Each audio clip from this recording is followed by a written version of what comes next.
Шок, тага, неверување, но и гласни осуди по крававиот напад во Чикаго. Соединетите американски држави по кој знае кој пат се мета на крвави напади, последниот во Чикаго и тоа на прославата на Денот на независноста. Убиецот кој вчера смртно застрела 6 лица, а рани уште најмалку 36, е фатен. Станува збор за 22 годишник кој качен на покрив од еден од повисоките објекти, по случаен избор пукал во присутните на парадата.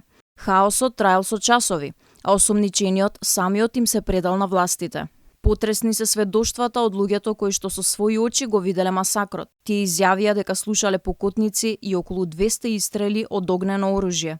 Луѓе што врескаат и трчаат, травматизирачко искуство кое што покажува дека американците веќе воопшто не се чувствуваат безбедни во сопствената земја.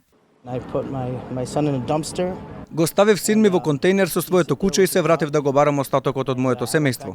Ги оставив кај еден човек за да можам да се вратам да го земам мојот телефон и да го најдам остатокот од моето семејство затоа што и тие побегнаа. И тоа беше ужасно. Американскиот председател Џо Бајден одржа едноминутен молк за жртвите, после што изјави дека нема да се откаже од борбата против вооруженото насилство во САД, кое секојдневно носи нови жртви. Имено од почетокот на оваа година, Соединетите американски држави бројат дури 300 масовни престрелки и стотици убиени. Последни беа масакрот на 24 мај, кога беа убиени 19 училишни деца и двајца наставници во основното училиште во Увалде, Тексас, и нападот на 14 мај, во кој загинаа 10 луѓе во самопослуга во Бафало, Њу Јорк.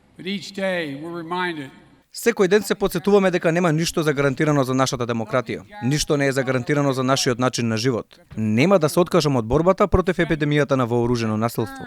Неодамна Бајден го потпиша првиот голем федерален закон за безбедност на оружјето, усвоен во последните децении. Да даде Господ, тоа ќе спаси многу животи, рече Бајден во Белата куќа додека го заврши потпишувањето на законот.